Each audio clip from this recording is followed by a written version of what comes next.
Bueno, entonces, vamos a dar comienzo a la charla. Yo le puse un nombre eh, vinculado a una carta abierta que se firmó por investigadores y activistas de todo el mundo, que después les voy a contar un poco más en detalle. Pero el nombre de la charla le puse el mismo de la carta para que tenga, digamos, más fuerza quizás. Entonces el nombre de la charla sería Decrecimiento, nuevas raíces para la economía, reimaginando el futuro después de la crisis del coronavirus. Siguiente. A ver. Ahí está, ahora sí. Okay. Básicamente vamos a hablar de decrecimiento. Vamos a ver de qué se trata el decrecimiento, un poco de cuáles son sus características, antes de hablar de la carta en sí misma.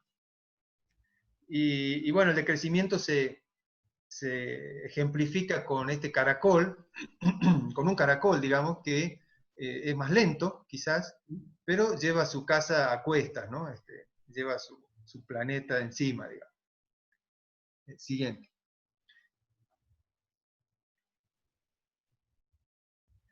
Este es un dibujo ya histórico, digamos, entre la gente que está en el tema del decrecimiento, y tiene que ver con que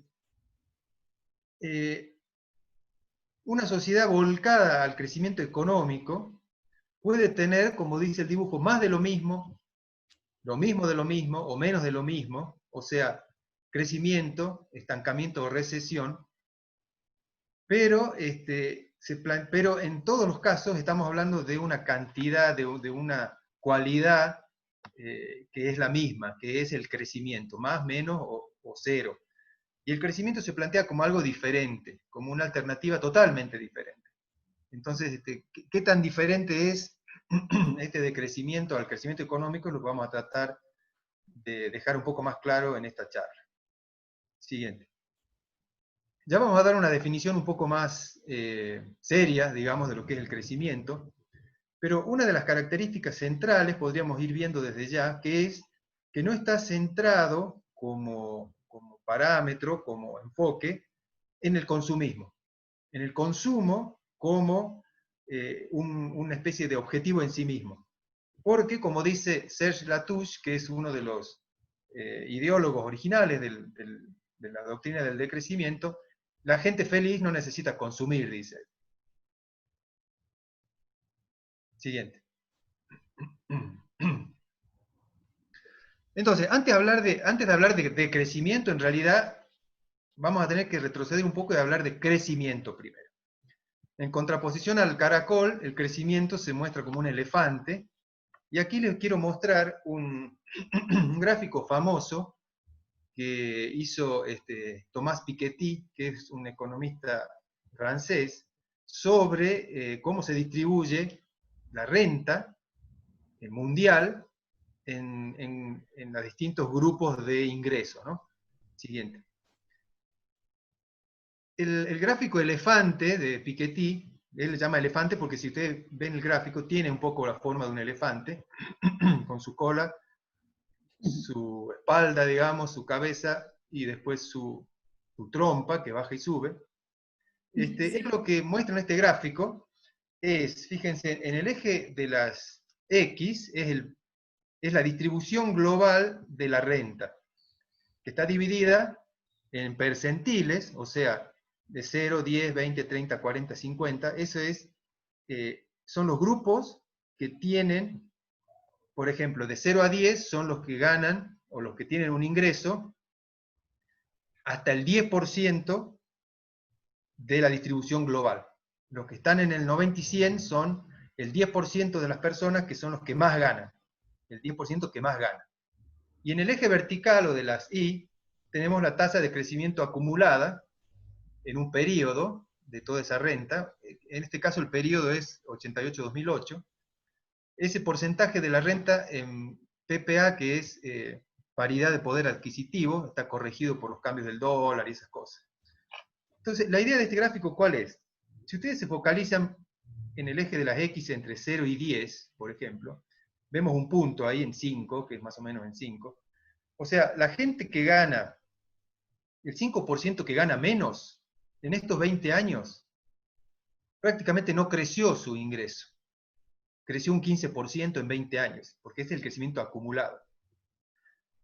A medida que vamos subiendo, digamos, por la espalda del elefante, vemos que hay una subida gradual, ahí por ahí, más o menos hasta el número 55, hasta la gente que gana, más o menos como la mitad, digamos, están en la mitad de la distribución global de la renta. De ahí en más, hasta el número 80, o sea, hasta la gente que está en el 80% superior, hay una caída catastrófica del aumento del ingreso en estos 20 años, que vuelve a subir en forma casi exponencial, básicamente desde 90 hasta 100. ¿Qué muestra esto? Esto muestra que la gente que gana, el 50% que menos gana, en esos 20 años que están ahí, pero la tendencia siguió igual ahora, aumentó un poco su renta, su ingreso. Aumentó bastante, digamos, por ejemplo, desde 15 hasta 75. O sea, por ejemplo, la gente que gana, que está en el 55 del X, aumentó su renta en 20 años 75%. Exactamente ese punto. O sea, ese grupo de gente gana al fin del periodo 75% más que antes. De ahí esa caída catastrófica que hay hasta el eje X80, es toda la gente que es básicamente clase media, media baja, media y media alta, y nosotros en Argentina estaríamos en promedio, más o menos en esa zona, porque no nos olvidemos que el 50% que menos gana realmente muy poco, y se incluye ahí toda la población de China y los países africanos que tienen un ingreso en dólares muy bajo. Hay una caída en todo ese tiempo y hasta el día de hoy del ingreso de la clase media, digamos, mundial, muy fuerte, y vemos después que hay un incremento exponencial en las ganancias de los que más ganan. O sea, hay una desigualdad muy clara entre los sectores. Los que más ganan son los que ganaron mucho más en los últimos años. Un sector medio vio en muchos casos reducido sus ingresos, y un gran sector de gente más pobre, con mucho menos ingresos, tuvo un crecimiento sostenido en esos años. Ahora, todo esto es en términos relativos, estamos hablando en porcentaje de renta. Siguiente, si apretamos la siguiente, vamos a ver que en términos absolutos, en realidad casi la mitad de todo el incremento de la renta, en términos absolutos de montos, se lo lleva el 5% más rico. Por más que los más pobres hayan ido subiendo su ingreso poco a poco, en realidad en términos absolutos eso es muy poco, porque empezaron ganando muy, muy mal. En términos absolutos, casi todo ese incremento se lo lleva el 5% más rico.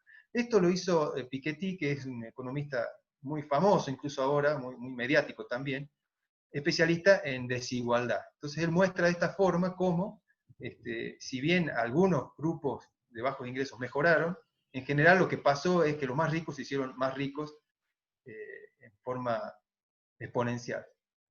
Siguiente. Ahora, el indicador más común para medir el crecimiento económico, y ese lo conocemos todos, es el PBI, el Producto Bruto Interno, que mide la producción de bienes y servicios de un país o región durante un cierto periodo, ¿no? Y se utiliza siempre como un indicador de riqueza, bienestar y estabilidad económica. Siempre se usa el PBI como la comparación, digamos, mágica entre los países. Si vemos aquí el PBI de Estados Unidos, vemos que en términos absolutos, de miles de millones de dólares, está muy por encima del resto. Segundo aparece China, Japón, Alemania, y nosotros estamos ahí más bien en el fondo. En el caso de Latinoamérica, Brasil, México, Argentina y Chile son los países que están más o menos cerca, ahí en el medio. Después Venezuela, Bolivia y Haití están más bien al fondo. Haití es uno de los países más pobres del mundo. Pero este indicador no es tan, digamos, sutil para mostrar diferencias. Es un indicador muy agregado, muy grosero. ¿Qué pasa si dividimos este indicador por la cantidad de personas que hay en cada país? Siguiente. Ahí vemos que cambia mucho la cosa. Fíjense que las diferencias se achican entre algunos países. Estados Unidos no tiene ya esa diferencia tan abismal sobre Japón o Alemania. China, que estaba segunda en PBI global, fíjense que retrocede muchísimo y queda más o menos a la altura de Argentina, que está señalada ahí con la flecha roja. Y en el caso de Latinoamérica, Brasil, México y Argentina, que estaban por encima de Chile, fíjense que quedan ahora por debajo de Chile. Chile sube en cuanto a sus ingresos por persona. Al fondo, bueno, Haití sigue estando muy abajo, fíjense. Pero ya vemos que este indicador del PBI dividido por persona, el PBI per cápita, nos da una idea un poco más interesante de cómo se distribuye ese capital entre la gente de ese mismo país. Y cómo Alemania y Japón suben considerablemente cuando eso se calcula de esta forma. Siguiente. ¿Qué pasa cuando nos metemos adentro de un país? Por ejemplo, Argentina. También vemos una cosa parecida a lo que vemos en el mundo. Buenos Aires, la provincia de Buenos Aires, un ingreso, un PBI global mucho más alto que el resto. Capital Federal segunda, casi con la mitad. Santa Fe y Córdoba, Mendoza, y después, bueno, el resto de las provincias. Nosotros estamos ahí por el medio. Si hacemos lo mismo que hicimos recién con la población de cada provincia, podemos ir a la siguiente, y vemos que también otra vez las diferencias cambian, las cosas, las barras se mueven mucho. Y fíjense cómo Buenos Aires, en realidad, cuando lo dividimos por persona, pasa a tener un ingreso per cápita, un PBI per cápita mucho menor que Cava, que es la ciudad de Buenos Aires, que la capital federal. Pero fíjense qué interesante, Tierra del Fuego, que en el gráfico anterior ni aparecía, estaba muy, muy abajo, de golpe pasa a tener más ingresos por persona que la misma capital federal. Lo mismo pasa con Neuquén, Chubut, Santa Cruz, que no estaban entre los primeros puestos, en términos brutos, pero por persona resulta que tienen un ingreso mucho más alto que el resto de las provincias. Salta, lamentablemente, sigue estando bastante atrás, o sea, estamos entre las últimas provincias en cuanto a ingresos por persona. Siendo que no estábamos tan mal, estábamos a la mitad en ingreso global.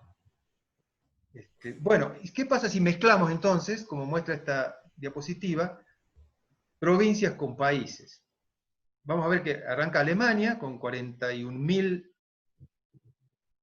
dólares por persona por año. Este es el PBI per cápita de Alemania. Argentina está señalado ahí con 12.500. Pero fíjense qué pasa con las provincias. Resulta que Tierra del Fuego, Santa Cruz y Cava tienen un ingreso per cápita superior a Italia y a España. Y a Portugal.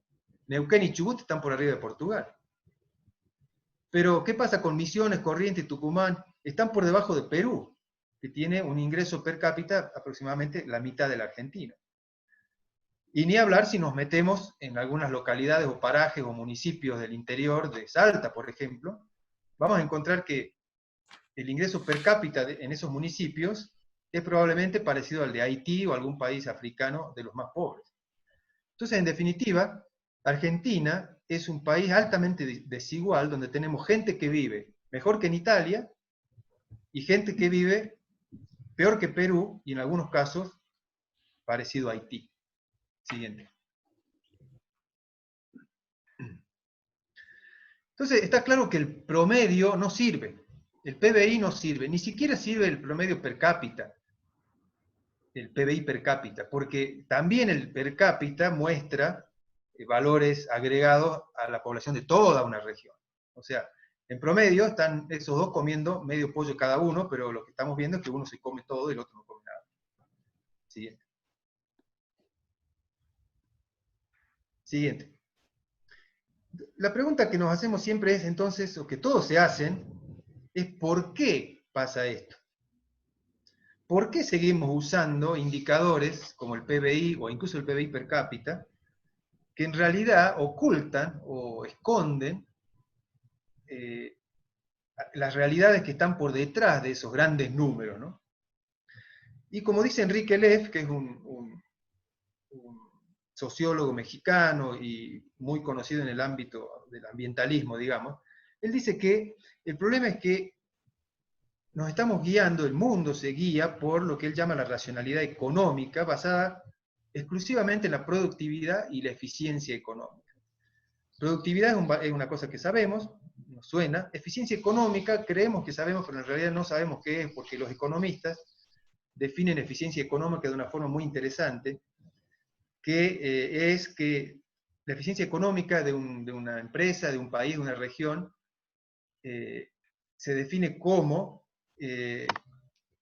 una región es eficiente económicamente si hay una ganancia global, independientemente de quién gana y quién pierde. O sea, la eficiencia económica es ciega a la desigualdad, es ciega al hecho de que haya gente muy abajo en el promedio, siempre y cuando el promedio sea bueno. Entonces, esa, aunque no lo crean, esa es la definición técnica de eficiencia económica, por supuesto tiene sus detalles, pero en definitiva es ciega a la desigualdad. Y él lo que pide es que vayamos más hacia lo que él llama una racionalidad ambiental, o lo que se podría llamar hoy pensamiento socioambiental, que se apoya no en productividad y eficiencia económica, sino más en los valores, como diversidad, descentralización, diálogo de saberes, incluso hasta la frugalidad, que es como una restricción voluntaria del consumo, pero no por una necesidad, sino por una cuestión de valores. Siguiente. El camino entonces entre la productividad, entre la racionalidad económica y el pensamiento socioambiental, hay que recorrerlo. No es algo fácil, no es algo que esté pasando tampoco a nivel mundial, pero si queremos ir de una zona a la otra, es un camino que hay que recorrer y hay que luchar para que eso sea así. Siguiente.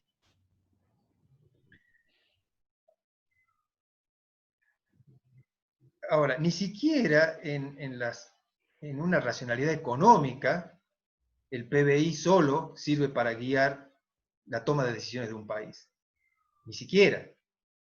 No hay que cambiar de racionalidad para saber que un avión no puede volar con un solo reloj en su panel de control. O sea, necesitamos más indicadores. Entonces, ¿qué indicadores podemos usar? Siguiente. ¿Hay indicadores que nos sirvan para hacer este viraje desde un pensamiento económico a un pensamiento más socioambiental? ¿Y qué son esos indicadores? Primero, ¿qué es un indicador? Un indicador, por ejemplo, como la fiebre, es una variable simple, sencilla, que me permiten entender y manejar un sistema complejo como es el cuerpo humano, por ejemplo, la salud humana. Entonces, ese termómetro me está mostrando el estado de ese niño, el estado de lo que estamos evaluando, pero también me muestra una dirección. O sea, si el termómetro me marca 37, 36, 8, sabemos que no hace falta hacer nada, que estamos bien. Si el termómetro me marca mucho, sabemos que hay que hacer algo, me marca una dirección, me señala un tratamiento, ¿no? una acción. Y también expresa los valores que tenemos. ¿Por qué? Porque el valor máximo en este caso, en el caso de la salud, es justamente la salud. Tenemos una utopía, tenemos un mundo deseable en lo que se refiere a la salud, si se permite la comparación. Sabemos que necesitamos que esa fiebre esté en un valor determinado. En definitiva, lo que nosotros medimos, los indicadores que medimos, es lo que somos. Y muchas veces lo que medimos también indica lo que queremos ser, porque estamos justamente midiendo lo que queremos ser. Queremos estar saludables, entonces medimos indicadores que nos muestran nuestro grado de salud. En el caso del planeta tenemos, por ejemplo, otros indicadores como la huella ecológica, que es un indicador global expresado en hectáreas, que quiere decir simplemente cuántas hectáreas necesita cada persona para sobrevivir durante un año. Y esas hectáreas tienen que incluir todo. Lo que comemos, de la tierra, de los mares, la energía que gastamos, nuestra casa, digamos, físicamente ubicada en un lugar, y también la biodiversidad que nos da un montón de servicios ecosistémicos, digamos, servicios que nosotros aprovechamos, pero que están en otro lado, pero esa es tierra que estamos utilizando. Esa es la huella ecológica. Siguiente. Ahora, si supongamos que graficamos la huella ecológica, ¿no? En el eje de las X tenemos los distintos países o distintas regiones, Y en el eje de las Y, vertical, tenemos la huella ecológica, ¿no? Que es hectáreas por habitante. Fíjense que a la izquierda está Estados Unidos y Canadá, que tienen un valor muy alto de huella ecológica, son 12 hectáreas por habitante, y hay una flecha roja dentro de la columna que indica el déficit de esas regiones, o sea, cuánto de lo que ellos consumen, o cuánta de la tierra que ellos necesitan en realidad, está en otro lado. Es como que el resto del planeta estaría subsidiando a todos esos países o regiones que tienen flechas rojas, porque ellos tienen solamente lo que está debajo de la flecha roja en su área. Todo el resto lo importa. Fíjense que América Latina, que tiene una huella ecológica superior a 2 hectáreas por habitante, tiene un superávit bastante interesante. O sea, hay claramente un subsidio de América Latina hacia las otras regiones, y también de África, que tiene una huella muy baja, pero tiene un superávit, un excedente ecológico para distribuir. No le den mucha atención al tamaño de esa flecha. A mí me sorprende que América Latina tenga tanto superávit, pero supongo que este gráfico es más ilustrativo que técnicamente exacto. Pero la idea es que este indicador es malo. O sea, lo que en Estados Unidos el PBI alto era, digamos, bueno desde el punto de vista económico, desde el punto de vista ambiental, una huella alta es mala. Entonces acá tenemos dos indicadores contrapuestos. Siguiente. ¿Qué pasa si los ponemos a estos dos indicadores juntos?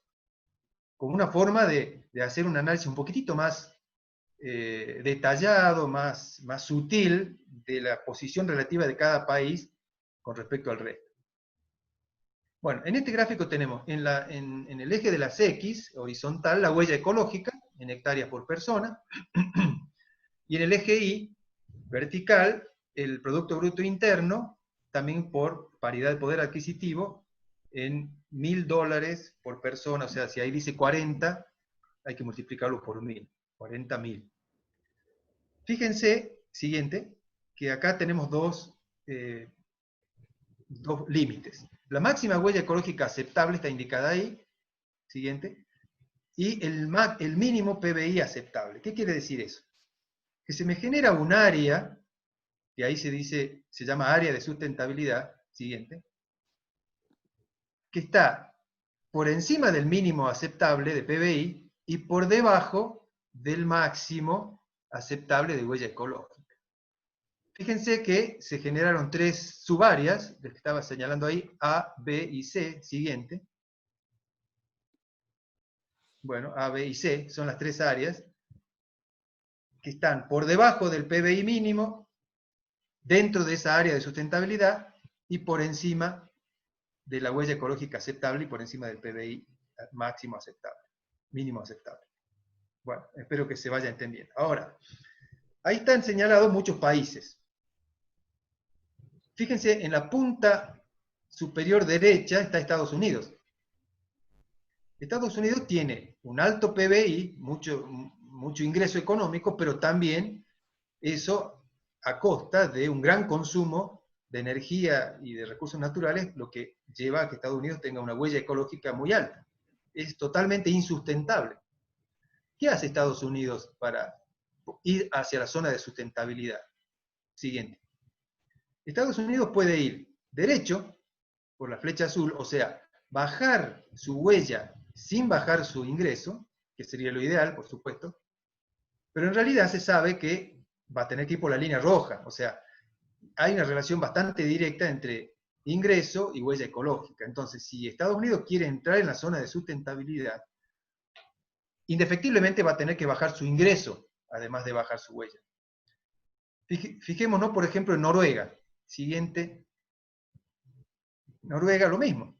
Noruega está más cerca, tiene menos huella y tiene incluso más ingresos que Estados Unidos, pero va a tener que bajar un poco su ingreso para entrar en la zona de sustentabilidad.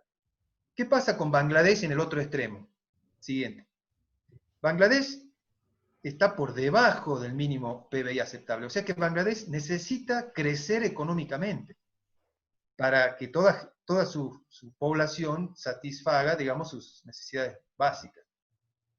va a tener que aumentar su huella, sigue ahí exactamente. Entonces, para entrar en la zona de sustentabilidad, Bangladesh, por más que aumente su huella, no importa, porque va a entrar en una zona de sustentabilidad si es que aumenta su ingreso. Y finalmente Argentina. Siguiente. Argentina, ¿qué hace? ¿Qué posibilidades tenemos nosotros? Aparentemente no deberíamos hacer nada, ¿no es cierto? Aparentemente está todo bien en Argentina, estamos en la zona de sustentabilidad, en el área de sustentabilidad.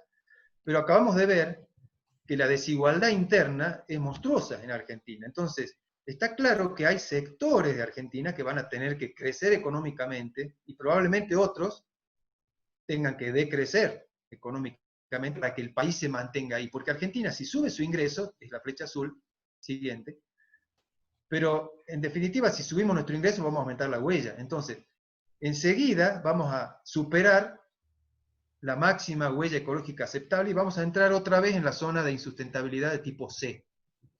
O sea que también en Argentina podemos hacer este mismo gráfico y mostrar provincias o zonas de algunas ciudades o sectores económicos que van a tener que moderar sus ingresos o sus ganancias para que el país crezca económicamente hablando, digamos, pero no tanto en términos globales, sino relativos de la gente que está en peores condiciones.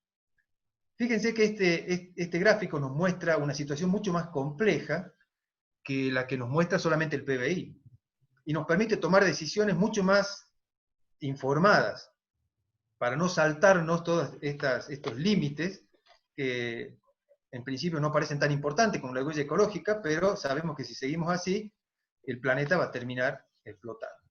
Siguiente. Lo que dice la gente del decrecimiento es que el único crecimiento sustentable es el decrecimiento, y sería una forma de ir hacia la zona sustentable, hacia esa área de sustentabilidad. No siempre, como acabamos de ver, decrecimiento implica que no crezca el PBI. Y esa es una de las grandes críticas que se hace al decrecimiento, pero en este caso está claro que hay países, o hay zonas de los países, o hay sectores sociales de esos países que van a tener que aumentar sus ingresos para satisfacer sus necesidades.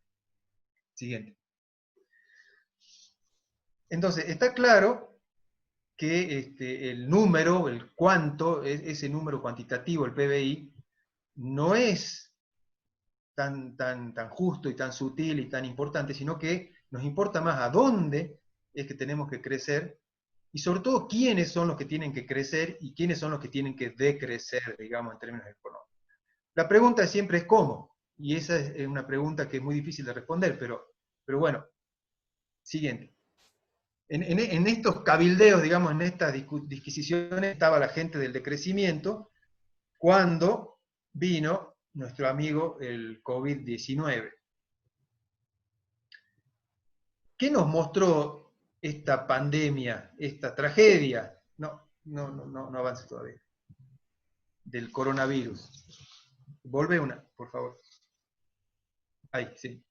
No es para que se asusten, pero lo quiero dejar ahí a la vista un segundito. Si algo nos enseñó esta tragedia del coronavirus, es que hay algunos cambios que por más difíciles que parezcan, son posibles. O sea, este cambio que nos tocó vivir ahora fue totalmente imprevisto, fue violento, fue brutal, fue injusto, pero el cambio se hizo. O sea, imposible no es. Por supuesto que esta parálisis actual, o la parálisis por la que estamos pasando, cada un poco menos ahora, pero digamos que seguimos, no es de crecimiento. No es lo que queremos en el futuro. ¿Por qué? Es más, es lo contrario de lo que queremos. ¿Por qué? Porque en esta parálisis, ¿quiénes son los que más sufrieron? De nuevo, los más vulnerables. Los trabajos peor pagados son los que se quedaron sin trabajo. A pesar de que ahora sabemos que hay muchos de estos trabajos mal pagados que son mucho más importantes y mucho más esenciales que muchos de los trabajos que suponíamos que eran los más deseables, ¿no? Entonces, el cambio es posible, eso quedó claro, y esto es un avance significativo, porque antes te decían siempre que lo que uno proponía era utópico, imposible, poco realista. Bueno, esa ese argumento ahora se debilitó mucho porque hemos visto que cambios drásticos sí son posibles. Ahora sí, siguiente. Entonces, después de esto, y durante esta pandemia, todo el mundo se largó a opinar, por supuesto. Y uno ve en los diarios, en las redes, son todos epidemiólogos, son todos filósofos, son todos economistas, somos, porque yo también me largué a opinar de temas que no sabía mucho. Por ejemplo, Zizek, Slavoj Zizek, un filósofo muy mediático y muy famoso últimamente, de Eslovenia, fue el más rápido de todos, ya sacó un libro sobre la pandemia, y la mezcla pone panic con pandemic, que es un juego de palabras. Siguiente. Otro filósofo muy mediático y famoso ahora, de Corea, que vive en Alemania justamente, Byung-Chul Han, también es muy conocido ahora por sus 9 cosas que habría que hacer para el coronavirus y cómo esto nos redujo a una sociedad en la cual todos estamos sobreviviendo. Siguiente. Y en definitiva, un montón de opiniones de todo tipo, en todos lados, diarios, sitios, web, blogs, Facebook, hablando sobre el coronavirus y cómo el coronavirus se supone que va a cambiar el mundo. Algunos dicen que sí, otros dicen que no. Algunos dicen que va a ser para mejor, otros dicen que va a ser para peor. Pero en definitiva, todos se largaron a hablar del efecto de este virus sobre la economía y sobre el planeta. Siguiente. Yo quiero rápidamente mostrarles los resultados de una encuesta que hice con mis alumnos de Sociología Ambiental sobre este artículo de cómo, el que está indicado ahí, cómo se va a ver el mundo después de la pandemia de coronavirus. Siguiente. En ese artículo se pidió la opinión de 12 pensadores, digamos, de todo el mundo, economistas, políticos, activistas, y ellos propusieron 12, cada uno su tesis, ¿no? O sus opiniones. Entre esas opiniones estaban las que ustedes ven en este gráfico. Y este gráfico lo que muestra es el resultado de una encuesta que hice en la cátedra, con aproximadamente 50 personas, y fíjense cuáles son las opiniones de lo que viene, que predominaron, por lo menos entre los alumnos de Sociología Ambiental de Salta. Muchos dijeron que la pandemia también puede ser una enseñanza, que era una de las propuestas de uno de estos pensadores. El 30% opinó que a pesar de que esto es una tragedia, puede dejar enseñanzas positivas. Y que fíjense que el 22% considera que parte del triunfo, que todavía no es un triunfo, no cantemos victoria, pero parte de esta lucha contra el coronavirus, mostró lo mejor del ser humano y no lo peor, que es una tesis que está en gran discusión, si el ser humano es intrínsecamente malo o intrínsecamente bueno. Bueno, en estas situaciones extremas, a pesar de las malas noticias que uno ve todos los días, no ve la gran cantidad de buenas noticias que hay y de gestos de altruismo que se han dado en todo el mundo, empezando por ejemplo, el sector de la salud. Todos creen que va a haber un cambio en el capitalismo global, no todos, el 11%, digamos, pero es un porcentaje alto. Algunos estados van a fracasar más que otros, a algunos les va a ir bien, a otros les va a ir mal. La historia del coronavirus también va a ser diferente según la escriban en China, en Estados Unidos, en Europa, en Nueva Zelanda, en Argentina. Y después, bueno, había un 20% que se distribuía en las otras 12 opiniones, ¿no? Pero fíjense qué interesante que los alumnos de Salta, que son aparte alumnos de una carrera ambiental, o sea que podríamos decir que son más pesimistas, quizás, porque ven los problemas ambientales, sin embargo, la opinión mayoritaria es relativamente positiva, ¿no? Siguiente. Eso como un ejemplo nomás de lo que se está discutiendo. Y entramos ahora por fin en el decrecimiento. Ya que sabemos qué es el crecimiento, en rasgos generales, entremos al decrecimiento. Siguiente. ¿Qué es el decrecimiento? La palabra decrecimiento es una palabra fea en realidad, es una palabra negativa, es una palabra defensiva, una palabra que se define por contraposición al crecimiento, pero para tratar de sacarles esa connotación negativa de la palabra decrecimiento, fíjense este río. Este es el río Vaqueros.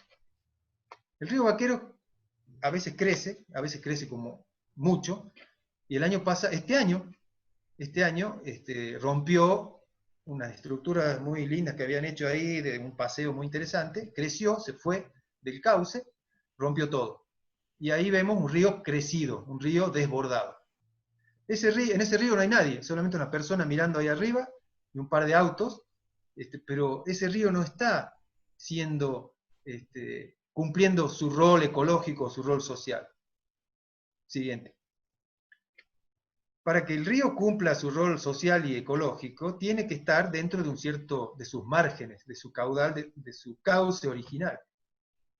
Fíjense cómo cambia el río cuando está en su caudal normal y cómo la gente aprovecha ese lugar como una fuente de esparcimiento. Es un poco exagerada la foto, ya lo sé, pero el hecho, lo que quiero mostrar, es cómo un río puede ser destructivo o puede ser un lugar de encuentro, un lugar de servicios ecosistémicos, además de ecológicos. Siguiente.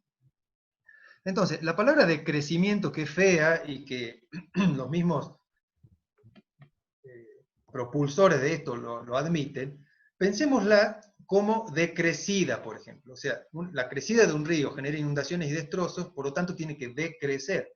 A nadie le parece negativo que un río que se desbordó tenga que volver a su cauce, ¿no es cierto? Que se reencauce, que vuelva a su cauce natural. Eso no es negativo, al contrario, eso es positivo. Lo que es negativo es ese crecimiento descontrolado.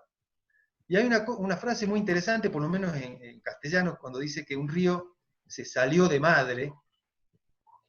Madre es el cauce. Y lo que se entiende es que tiene que volver a la madre, ¿no es cierto?, a su cauce. Entonces es interesante esta analogía que podemos hacer con la economía o el sistema económico global, que tiene que volver a la madre, que sería en este caso la madre tierra.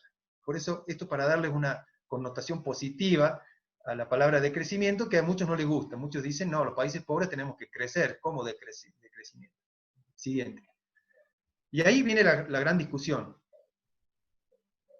Antes de lo que les voy a decir, fíjense que hay un montón de conceptos similares o complementarios al decrecimiento, incluso en culturas locales, culturas latinoamericanas, como el buen vivir o el vivir bien.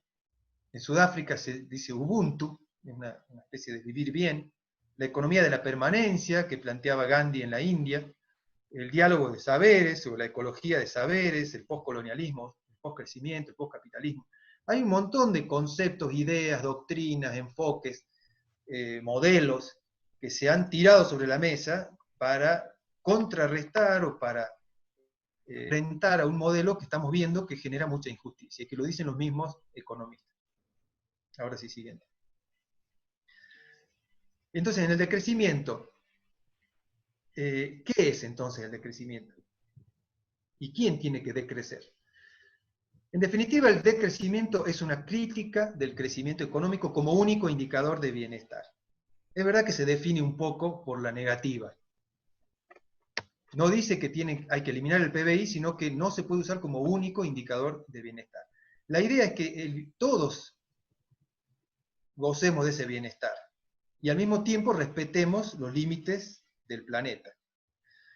Lo que dice el decrecimiento es que eso no es posible si seguimos con nuestro estilo de vida y si no hacemos una pequeña transformación o una gran transformación cultural. O sea, hay algunas teorías económicas que dicen que en realidad, con algún retoque por aquí y por allá, podemos seguir creciendo, igual que ahora, incluso más, y respetando los límites del planeta. Bueno, el decrecimiento propone que no, o entiende que no, y está en contra de eso que se llama modernización ecológica, que es esa teoría, digamos, parcial del cambio que necesitamos. La idea es basarse en valores, entonces, no basarse en productividad o eficiencia económica, sino en otros valores que ayuden al sistema económico a cambiar. Siguiente. Por supuesto que el decrecimiento se va a ver muy distinto en los países desarrollados que en los países pobres. Eso ya lo vimos en el gráfico. Los países pobres tienen que crecer para satisfacer necesidades básicas.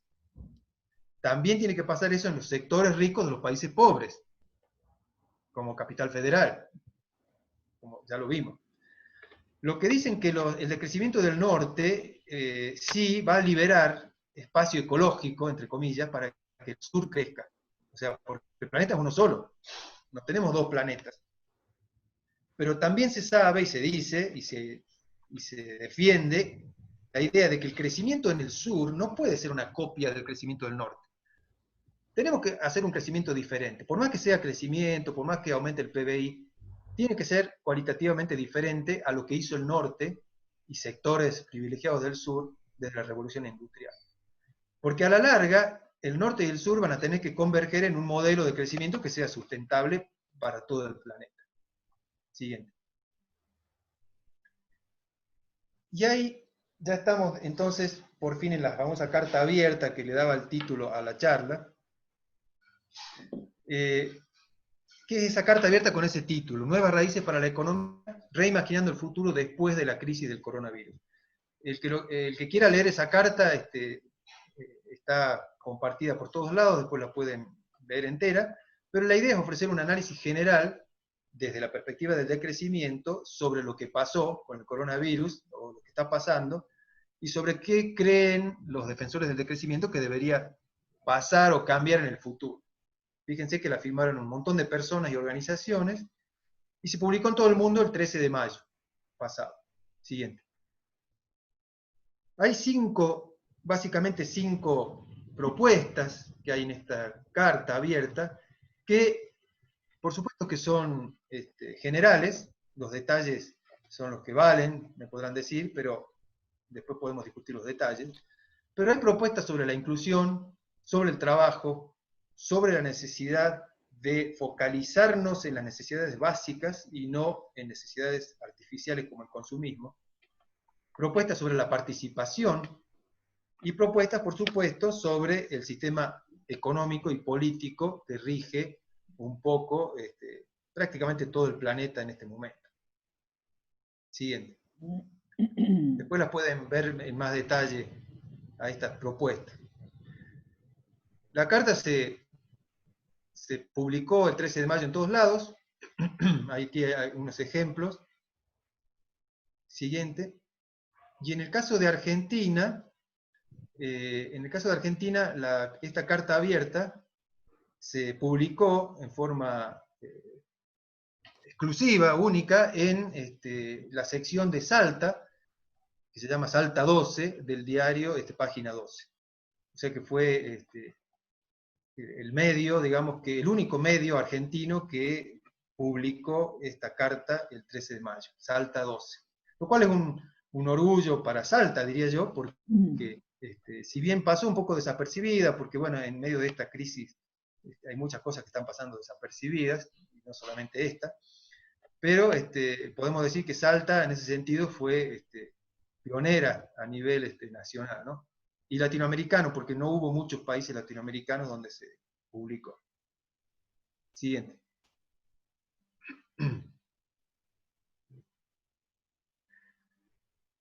Casualmente, o no, la semana pasada terminó el Congreso de Decrecimiento, el Congreso anual que se hizo en Viena, y en parte gracias, o no en parte, gracias al coronavirus, yo pude asistir porque fue totalmente virtual.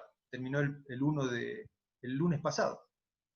Fue del 29 de mayo al 1 de junio. Y bueno, justo fue el Congreso de Decrecimiento que reunió a los expertos y a los activistas de todo el mundo, unas discusiones muy interesantes y muy complejas y muy completas sobre el decrecimiento.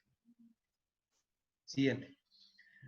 Esto que yo les planteo como una cosa rápida y simple, por supuesto es muy complejo.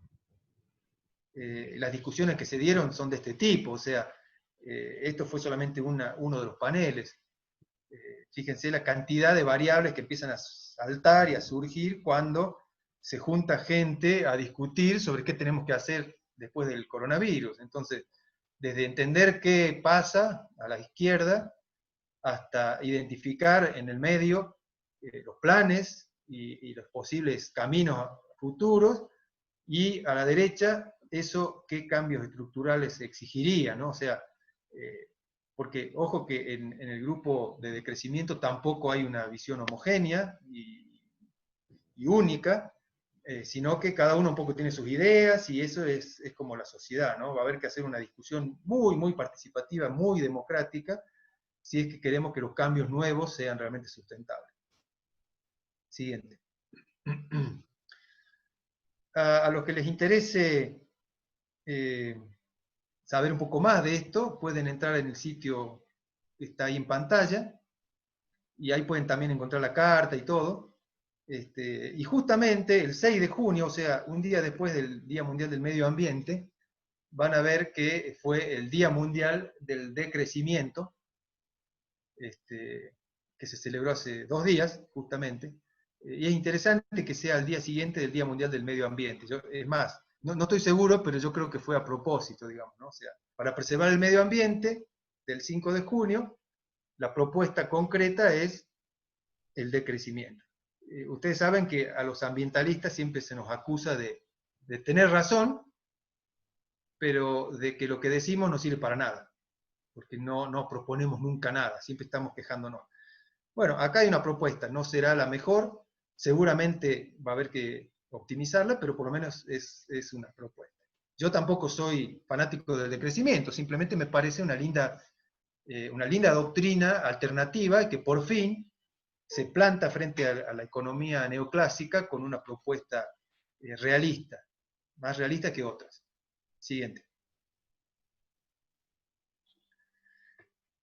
Entonces, hay más preguntas que respuestas, como siempre, y yo creo que las preguntas hay que concentrarse en 3, básicamente. Primero, ¿es deseable un cambio? O sea, ¿queremos cambiar algo, sí o no? Porque si me dicen que no, que estaba todo bien antes del coronavirus, ya está, no discutamos más, hagamos como dicen algunos líderes mundiales, que quieren volver cuanto antes a la normalidad anterior. Otros dicen, no, esa normalidad era parte del problema. No queremos volver a esa normalidad. En todo caso, volvamos a otra normalidad, hagamos un cambio. Entonces, la primera pregunta, o la primera discusión que hay que tener es si queremos un cambio. Después, vamos a discutir qué cambio. Y después vamos a preguntarnos, ¿es posible cambiar sí o no? Yo creo que ya sí quedó claro que podemos cambiar. El coronavirus, si algo nos probó, es que podemos cambiar y relativamente rápido. Ahora, los cambios deseables, ¿es probable que ocurran? Esa ya es más delicada. No creo que sean muy probables, pero tampoco creo que sean imposibles. Por lo menos hay una probabilidad distinta de 0 ahora. O sea, podemos decir que ese cambio posible y deseable es más probable ahora que antes. Siguiente. No todos los países van a entrar por esta lógica rápidamente, pero ya hay países, como Nueva Zelanda, por ejemplo, que se propuso abandonar el PBI como un instrumento de medición de la prosperidad. O sea, Nueva Zelanda va a empezar a dirigir su economía utilizando otros indicadores además del PBI. No es que ellos van a empezar ahora a ir hacia el decrecimiento, no lo creo, pero ya es un paso y un paso importante. Siguiente. Y de paso les comento que Nueva Zelanda también es un país que tiene un éxito reciente muy interesante, que es un país que eliminó el coronavirus. O sea, si los neozelandeses eliminaron el coronavirus con tanto éxito en tan poco tiempo, bueno, digamos que pueden llegar a tener razón también en abandonar el PBI como indicador de prosperidad. Y Nueva Zelanda es es quizá el país, junto con Alemania, Corea del Sur, Singapur y un par más, que han tenido más éxito y que han enfocado los esfuerzos mejor en toda esta crisis del coronavirus. En gran parte dicen algunos que se debe a que son liderados por mujeres, que han tenido un enfoque diferente ante estas crisis que los países dominados por hombres, digamos, con una postura un poco más violenta en cuanto a la lucha, si se quiere, contra el coronavirus. Entonces, Bueno, si Nueva Zelanda logra eliminar el virus y abandona el PBI, quizás puede ser un lindo ejemplo a seguir. Siguiente. Y bueno, y con eso terminaríamos, digamos. Lamentablemente dejando muchas más preguntas que respuestas, Vuelvo. pero estamos a disposición para las preguntas que tengan que hacer o los comentarios. Bueno, muchísimas gracias primero, en primer lugar.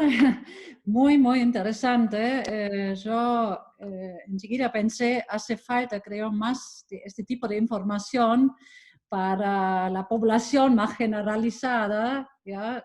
Lo llamo así, que no solo para estudiantes que ya están en el tema, sino yo creo que haría falta realmente más información para la población general de este tipo y para entender mejor cómo funciona todo el mundo global.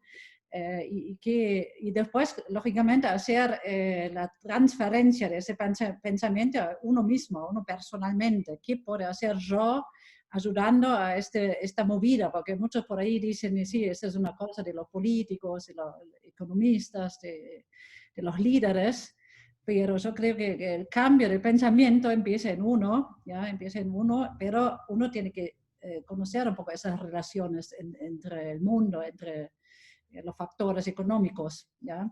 Y ahí me hizo acordar que este año yo fui a ver el Museo de Amaño en Río de Janeiro, que me pareció una muy buena propuesta para abrir un poco los ojos a la gente, a la población normal, con tipo esas mismas, digamos, números y interesantes informaciones como usted lo ha presentado recién en esta charla, y sería un método, digamos, de abrirse un poco a la población, hacia museos con esos datos. Esto es lo que quiero contribuir yo y bueno, ahora quiero abrir preguntas y comentarios. No sé cómo hacemos. Si quieren pueden prender sus cámaras, ahora micrófonos también, para hacer preguntas o debatir algún tema, no hay ningún problema. A ver, ahí Francisco levanta la mano. Creo que, mamá, tenés que habilitar los micrófonos, capaz. Sí, a ver, cuando lo vi recién, Francisco, sí, lo vi recién, se ha ido. Hola, Sí. hola, buenas tardes. Hola, sí. Sí, cada ¿Qué uno. Ahí se tal? escucha. Sí, cada ¿Qué uno. tal? Bueno, muy interesante, gracias por la invitación. Sí, bueno, muy interesante la temática que planteaba hace un rato, bueno, todo este tiempo, Lucas. Eh, y bueno, yo creo que como aporte por ahí, lo que hay que cambiar, pues, principalmente para lograr, mejor dicho, para conseguir cualquier cambio hay que plantearse dónde está la lucha de poderes, ¿no? Cómo se gestiona o dónde está, cuál es el sistema de decisiones que permite generar cambios realmente verdaderos, ¿no? Hoy vivimos en un sistema netamente representativo y yo creo que ese es uno de los problemas principales junto con la cuestión de la falta de institucionalización de los medios de comunicación, ¿no? En la era de la información. Y cuando hablo de medios de comunicación me refiero a todo. Eso hoy en día bueno, está en manos de las grandes corporaciones, que creo yo no está bien, ¿no? Por lo menos debería tener una ley, no una ley antimonopolio en eso. Pero fundamentalmente lo que está fallando para mí es el sistema de decisiones. Y creo que eso es muy fácil de cambiar, es algo que yo propongo desde hace unos años, simplemente conseguir que más representatividad como ciudadanos. No es algo nuevo, es lo mismo que aplican los suizos, por ejemplo, y está lejos de lo que es el planteo de la democracia directa, ¿no? Porque sería inviable que todos estuviéramos en todas las decisiones, pero sí nos permite tener las riendas en la mano como ciudadanos. Yo creo que por ahí, más allá de la discusión que es algo más descriptivo, digamos, más allá de que es importante saberlo, ¿no? Cómo está distribuida la riqueza, dónde están las falencias dentro de este esquema, si no conseguimos cambiar eso, si no conseguimos hacernos el poder de volver a encauzar el Estado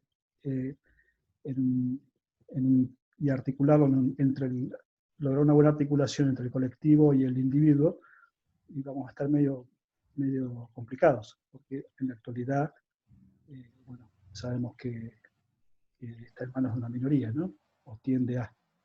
Bueno, ese es mi único aporte. Después, respecto a cómo cambiar la economía, bueno, se pueden hacer muchísimas cosas, ¿no? Simplemente creo que descomprimiendo un poco la concentración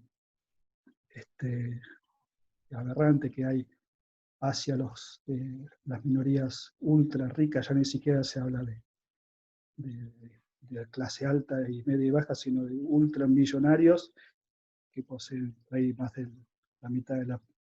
En un avión chico, por ejemplo, entre una minoría de menos de 10 personas en el mundo poseen la misma riqueza que la mitad más pobre del mundo. Eso es una locura.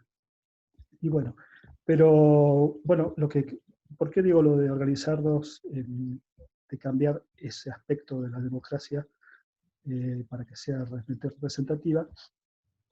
Bueno, ¿por qué digo de cambiar el sistema de gobierno, introduciendo mayor representatividad?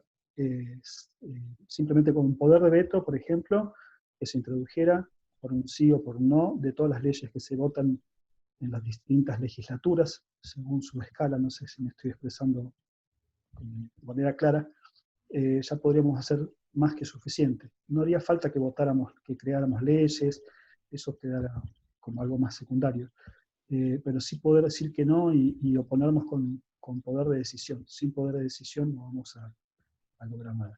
Bueno, no me extiendo más para dar lugar a otras personas que por ahí quieren preguntar. Solo un pequeño comentario muy corto. Sí. Coincido totalmente con lo que vos decís de la necesidad de tener en cuenta el poder y la toma de decisiones como puntos centrales. En ese sentido, yo les mostré un pantallazo muy rápido de las líneas básicas del decrecimiento, pero no es un movimiento ingenuo, no es un movimiento que crea que solamente proponiendo estas cosas van a pasar.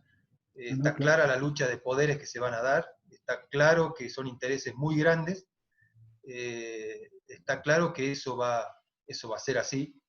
Lo único que el decrecimiento intenta no plantearse en los términos más tradicionales de la política o de la economía, o sea, ni marxista, liberal, o derecha-izquierda, arriba-abajo, pero esas luchas de poder se van a tener que dar, porque si no la cosa no va a cambiar, estoy de acuerdo. Sí, sí. Bueno. Muy interesante, sí. Ahí le damos la palabra a Luis Segovia, que por ahí también se puede presentar, que tiene también un rol importante en la temática ambiental. Hola, ¿qué tal? ¿Cómo están? Yo, tomando la charla de Lucas acerca del decrecimiento, les quería aportar unos datos. Bueno, deberían ser chequeados un poco, pero creo que son bastante fidedignos, que los procesé el fin de semana, acerca de la generación de residuos durante la época de la cuarentena plena. Yo tengo, bueno, la variación porcentual en relación a los meses, y pude observar que en marzo, respecto de febrero, la generación de residuos que ingresan al vertedero San Javier bajó un 10%, y en abril un 17%. Es decir, que impactó mucho la pandemia en la generación de residuos que produce no solamente nuestra ciudad, sino toda el área metropolitana. Hay indicadores, cuando uno ve la generación de residuos, de cómo se mueve nuestra economía y cómo es la conducta de nosotros como consumidores, como ciudadanos, y de cómo está organizada quizá también nuestra sociedad, Luis, ¿no? Perdón, te interrumpo un ratito porque se escucha medio entrecortado. Capaz podés apagar tu video, así se escucha mejor, o capaz soy yo nomás la que escucha así. Así se entiende bien. A ver, bueno. Sí, mejor. Les comentaba que hay un claro descenso de la generación de residuos. Y esos datos que, bueno, yo les les mostraba, o que les señalaba, en realidad no los procesa un sistema de información público, es una información en la cual uno puede tomar hacer una cierta interpretación y poder explicar un poco qué está pasando con nuestra sociedad, con los impactos que ha tenido la cuarentena y con los impactos económicos que está teniendo este momento de la historia, ¿no? Y se ve claramente, bueno, eso en la generación de residuos. Lamentablemente, los estados, en el caso nuestro, la ciudad de Salta, no procesa esta cantidad de datos que hay y que se generan todo el tiempo. A mí me mueve mucho este tema porque parece ser que nosotros tenemos un comportamiento muy lineal en cuanto al uso, digamos, de los recursos, y por eso lo denominamos así residuos, porque, o más concretamente le decimos la basura, porque consumimos todo eso y dejamos una huella ecológica muy, muy grande, digamos, para tener la vida que tenemos, ¿no? Y sin embargo, una visión más adecuada quizá a los planteos del decrecimiento, y que está también vigente en los estudiosos de la gestión de residuos, es pensar a los residuos ya no como residuos, porque incluso también es medio moderno decirles residuos, sino como recursos. Entonces, ver cómo se mueve toda esta economía a través de los recursos que usamos puede ser muy útil también, o un indicador más para medir también nuestra calidad de vida y nuestro impacto sobre la naturaleza y, bueno, sobre nuestra calidad de vida en general, ¿no? Bueno, eso quería aportar. Cuando pueda les paso los datos. Muchas gracias también por este aporte. Yo quería agregar algo que hablamos ayer antes de ayer, en la última charla, con la representante de Alemania, que me parecía interesante también con respecto al decrecimiento o crecimiento, porque yo la pregunté cómo es que un Estado como Alemania, que la economía está basada netamente al crecimiento, en realidad, ya si solo pensamos en la industria automóvil, que es muy fuerte en Alemania, cómo se puede compaginar, digamos, esos dos movimientos de crecimiento de un lado para la economía y de crecimiento del otro lado, del lado de ecología. Y ella me dijo algo muy importante, que ahora Alemania, por ejemplo, trata de cambiar un poco el crecimiento en la dirección de todo lo que es sustentable. Así que, por ejemplo, la industria automóvil están empujando muchísimo con apoyos y subsidios, digamos, que se convierte más rápido en una industria automóvil electrónica. Así que todo va más en la dirección, digamos, la producción sigue y el crecimiento en cierta forma también, pero se dirige más al tema ecología, que antes, que era netamente el consumismo. ¿Qué le parece esta idea, digamos, de las industrias ecológicas, económicas muy fuertes? ¿Es una pregunta?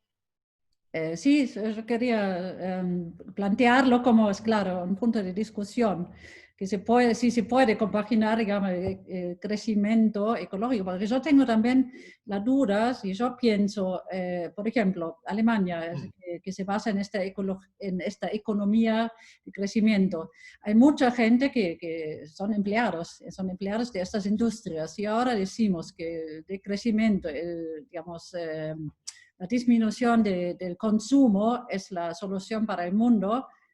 De golpe, ¿dónde queda toda esta gente? ¿Ya? ¿Qué hace? ¿Cómo se alimenta? ¿Cómo vive? Es algo muy básico que pienso. Sí, bueno, todas esas cosas se plantean también en el seno del movimiento del decrecimiento. Está claro que se van a generar nuevos tipos de empleos. Es cierto que Europa y otros países están a la cabeza de la reconversión industrial hacia modelos más sustentables, pero siempre hay un sesgo muy pronunciado hacia que el ingreso originado de todas esas actividades está concentrado en un sector, ¿no? Y todas esas modificaciones tecnológicas son necesarias, los autos eléctricos, etcétera, etcétera, pero no es la idea que tengamos cada uno 2 autos eléctricos, por más eléctricos que sean. Son discusiones, ya entramos en la parte de los detalles, que es donde la gente se pone menos de acuerdo, pero Ajá. que son también muy importantes, ¿no? Sí, sí, es otro tema, digamos, sí. ¿Qué más teníamos? Sí, ahí tenemos Rodolfo. A ver, te voy a habilitar.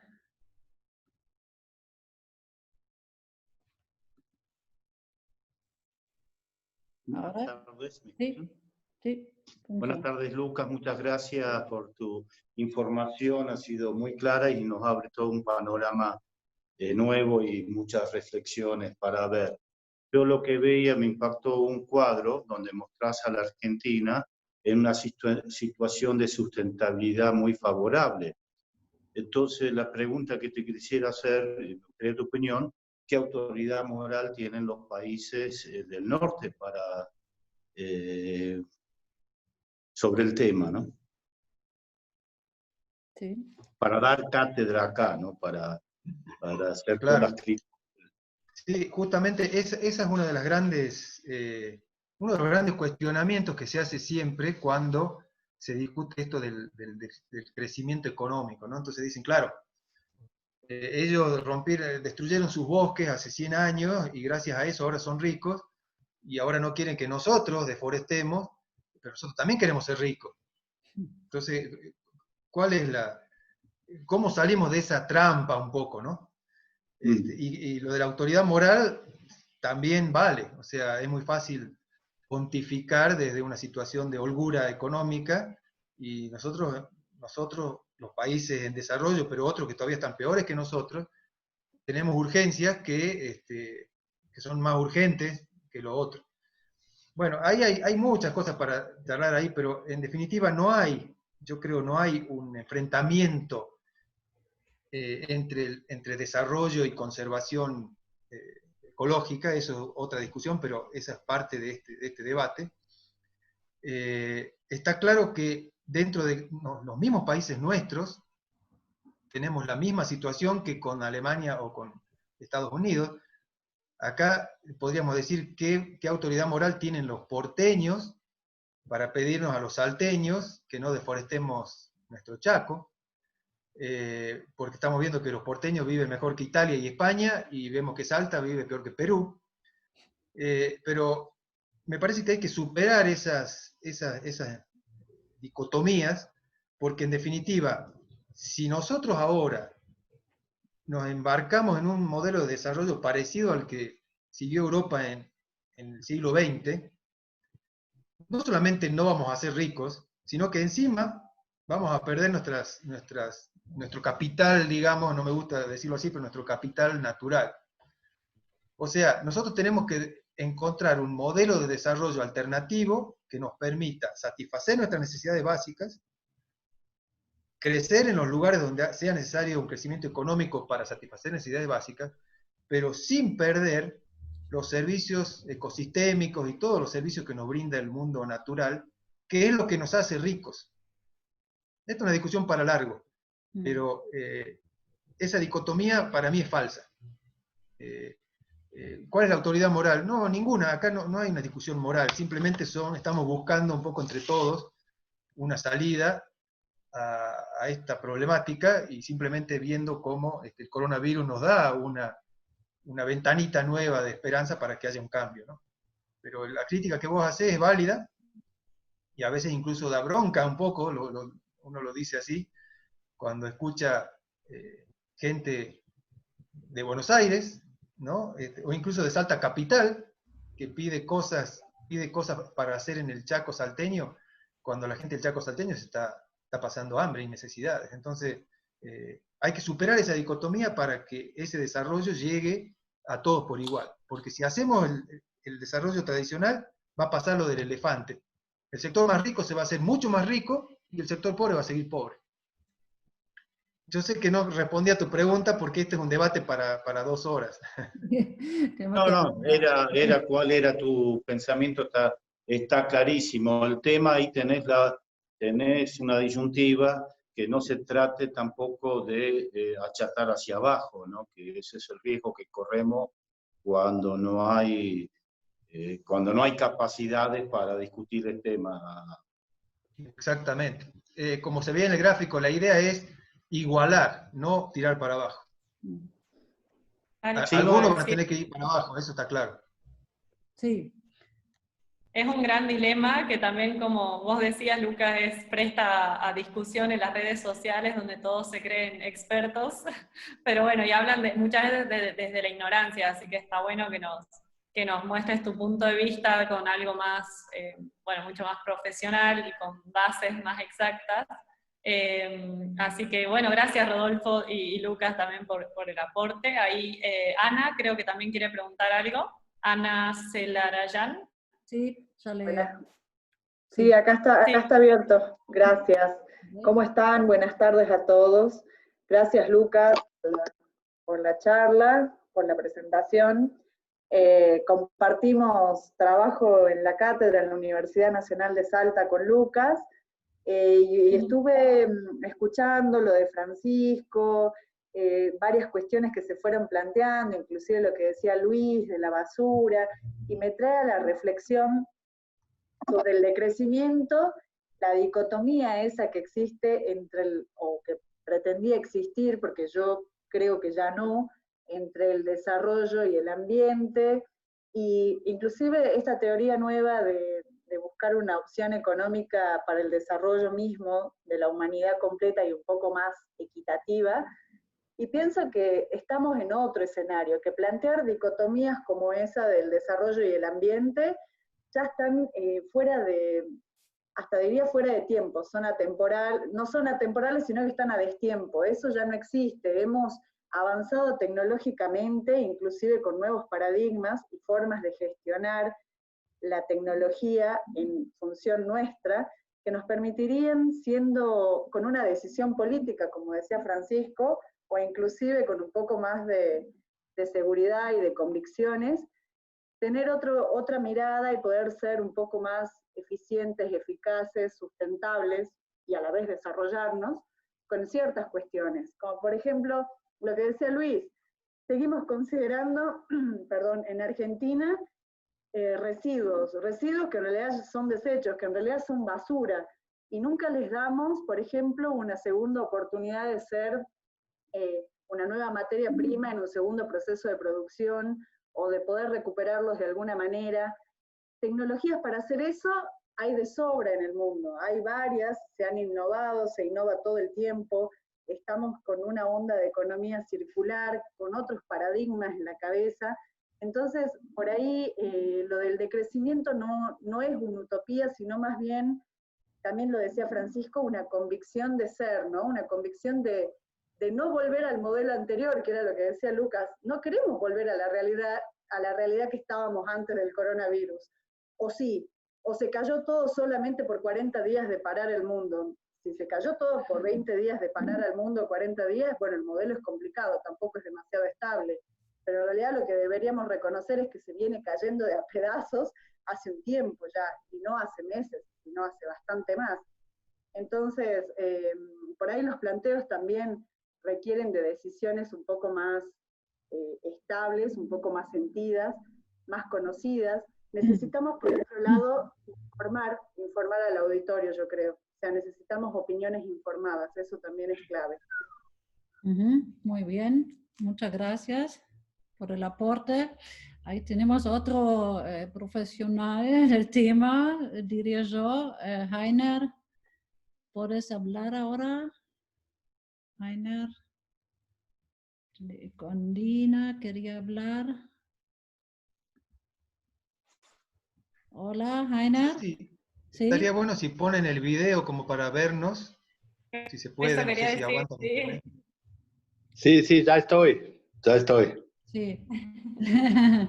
A ver si yo puedo, sí. Video. Sí, los invitamos a aprender sus videos, así, bueno, nos podemos ver las caras por un ratito al menos, y sacamos una foto grupal también. Sí. Así sentimos por un ratito que estamos en una charla presencial. Ahí está, buenísimo. ¿Cómo Hola. va? Sí, también. Bien, ahí Heiner nos puede contar un poco de su punto de vista. No, sí, yo estaba lamentablemente un día muy complicado, por eso no podía escuchar toda la charla, pero sí escuché el último aporte de la discusión y yo pienso también que es muy fundamental no empezar con las viejas historias, ¿no? Lo que se decía muy bien, el coronavirus nos ha dado una chance casi invalorable de hacer algo diferente.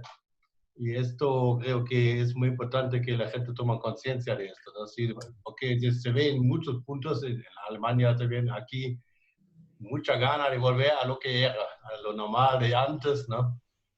Sí, pero creo que si se hace esto, se desperdicia una chance muy grande justo de hacer cosas diferentes. Y no es cuestión si antes los países en Europa han talado sus bosques, todas esas cosas, pues lo han hecho también por no saber en aquel tiempo, hace 100 años, de todas esas circunstancias y todo lo que sabemos hoy sobre cómo está interrelacionado todo. Y entonces será terrible hacer exactamente el mismo error, simplemente con el error, bueno, ellos siguen siendo ricos y nosotros también queremos. Creo que no pude ir por ahí.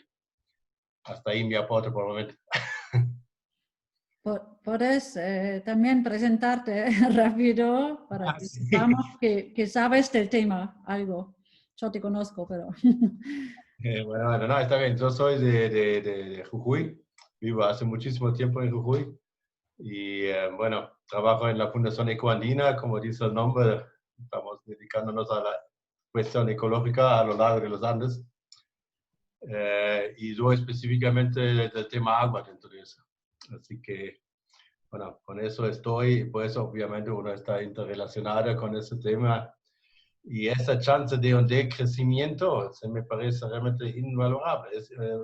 Ojalá que se sepa aprovechar, ¿no? Porque creo que hizo mucho falta en todo lo que yo en el largo vida profesional pude ver de daños que ha sufrido el ambiente, que ya está llevando a la cuestión actual que está tras del corona, que es el tema del cambio climático, que ha salido un poquito al segundo plano, pero creo que eso va a saltar muy adelante y muy feo. Si se ve en otras partes del mundo, ya está pegando fuerte. Si vemos nuestra propia Puna, nada más, donde yo ando mucho, vemos por todo lado la desertificación, los cambios que han tomado, la creciente sequía, los problemas que tienen. Así que yo creo que ojalá que haya ese decrecimiento. Gracias. A ver, ¿alguien más? Perdón, interrumpo nomás un ratito antes que sigamos y antes de que se vayan. Yo voy a copiar acá en el chat, si nos pueden completar esta encuesta rápidamente.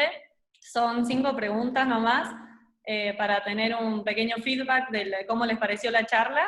Si hacen clic ahí pueden responderla, así que bueno, les agradeceríamos mucho nomás si nos dicen qué tal les pareció ahí. Y bueno, ahora sí, dejo para más preguntas.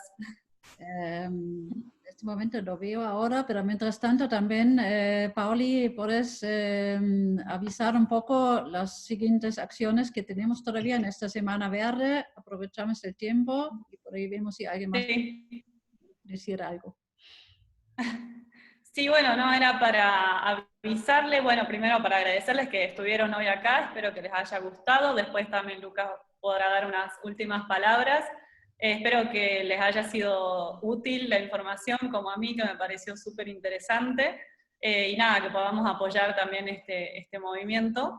Desde la Semana Verde que estamos haciendo desde el Kulturzentrum en las redes sociales, ayer subimos un video y mañana también vamos a subir un video que se llama Plasticonciencia, es sobre el consumo responsable de plásticos para evitar su desperdicio y, como decían, para darle más una economía circular desde sus lugares, que los pueden ver, espero que también les sirva y se sumen.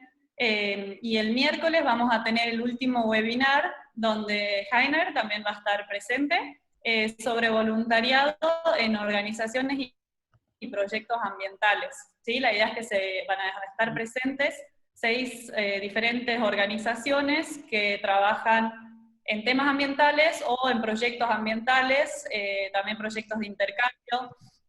Así que de todo tipo es para conocerlos, se van a presentar cada uno en 10 minutitos, y bueno, para que si ustedes quieren tener un impacto mayor en su sociedad y quieren participar de alguna de esas organizaciones o proyectos, ya tengan el conocimiento y el contacto con esas personas. Así que también los invitamos a participar.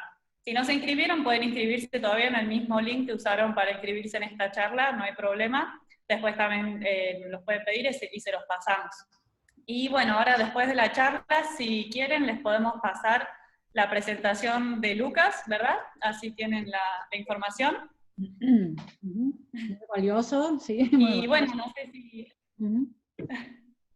si alguien más tiene una pregunta, o Lucas, si querés decir unas últimas palabras para cerrar. Espero que no sean mis últimas palabras, pero... Sí,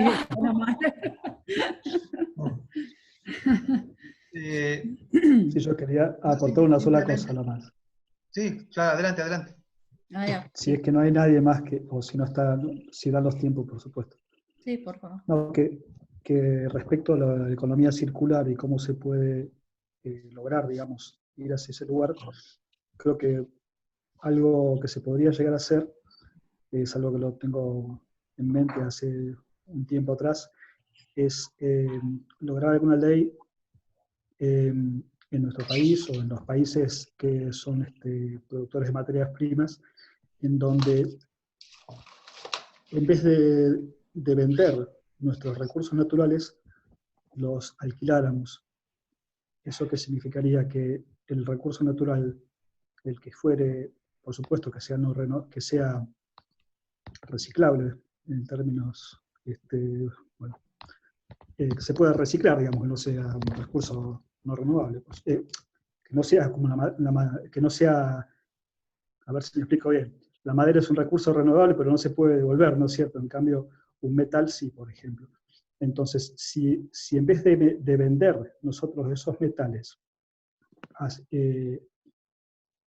simplemente los alquiláramos, obligaríamos a que ese metal volviera como materia primaria, digamos, al país que lo necesitara. Y eso no sería solamente un acto de soberanía sobre nuestros recursos, sobre todo en este mundo extractivista, sino que pondría en competencia a justamente ese extractivismo de producir, sacar mineral de donde sea, para empezar a reciclarlo, ¿no? Me refiero a que se puede lograr una especie de competencia o un equilibrio entre el extraer el mineral que se necesita y, por otro lado, recuperar el que ya se utilizó. No sé si logro explicar lo que planteo. Bueno, eso solamente es, lo dejo planteado nomás. Gracias, Francisco, por tus aportes. ¿No? Sí, muchas gracias. Creo que hay muchos temas que se derivan, digamos, de toda esa charla. Podríamos seguir horas, supongo, sobre el tema. Ahora sí, Lucas, le damos las últimas palabras. Bueno, penúltima. No voy a hablar mucho, solamente quiero resaltar cosas que por ahí en una charla quedan escondidas. El punto central para mí es preguntarnos si queremos cambiar. Si lo que estaba antes estaba bien, volvamos a la normalidad. Si había algo que no estaba bien, aprovechemos para cambiarlo ahora. Es como que se nos abrió la puertita, pongamos el pie antes de que se cierre. Y después también focalizarse en cuál es el verdadero problema de hoy. Cada uno debe tener una idea, pero yo propongo y yo creo y estoy convencido de que el principal problema de hoy es la desigualdad, la inequidad. Ese es el problema central de la sociedad de hoy.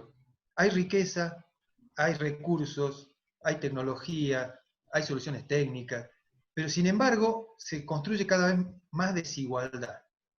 Yo creo que si nosotros nos enfocamos a resolver la cuestión de la desigualdad, casi sin querer vamos a resolver la cuestión ecológica y la cuestión económica. porque está todo muy vinculado. Hay gente que no cubre sus necesidades, hay gente que no trabaja, y hay gente que consume 10 planetas.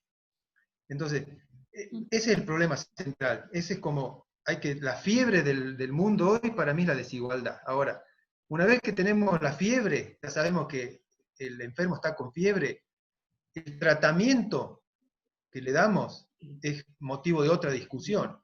Pero primero necesitamos el diagnóstico, antes de hacer el tratamiento. Pongámonos de acuerdo en el diagnóstico.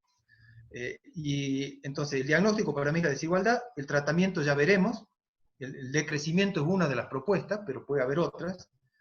Y hay dos cosas que para mí son centrales en la forma en que encaremos la solución de la desigualdad, o de los problemas que definamos como tales. El primero son los aspectos políticos. Claramente hay que tenerlo en cuenta, la cuestión del poder, la cuestión de los intereses, las ideologías, eso va a jugar un rol, hay que tenerlas en cuenta. No podemos ser ambientalistas ingenuos que solamente creemos que con un eslogan vamos a cambiar el mundo. Tenemos que hacer cosas, cada uno tiene que hacer cosas. No creo que que haya que cambiar todo primero y después recién cambiar nosotros. Yo creo que es una cosa que se retroalimenta, el cambio personal y el cambio social. Pero entonces los aspectos políticos los tenemos que tener en cuenta, no les podemos escapar a los aspectos políticos. No vale decir yo soy ambientalista y soy apolítico, porque nadie es apolítico. Y la otra pata de la solución para mí es la ciencia. El rol de la ciencia hay que revalorizarlo, resignificarlo, y también el coronavirus nos da una muestra de qué importante es la ciencia cuando las papas queman, cuando hay que buscar una vacuna, cuando hay que buscar un tratamiento, cuando hay que saber qué está pasando, cuando hay que hacer un análisis, un modelo epidemiológico para saber si hacemos cuarentena o no. ¿En quién se terminaron apoyando los políticos más serios? En la ciencia, en los datos. Entonces, los aspectos políticos hay que tenerlos en cuenta, el poder, pero no nos olvidemos del rol de la ciencia, porque si no vamos a terminar en cualquier lado.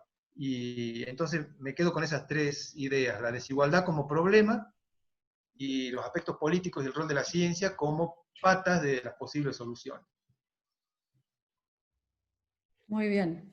Yo quiero agregar una idea que siempre tenía, capaz para influenciar un poco más la política. Sería una idea de formar un partido verde. En Alemania tenemos un partido verde que es muy, muy fuerte, que volvió, ahí Heiner dice que sí, que volvió a ser muy fuerte, por suerte, después de unos años de estancamiento.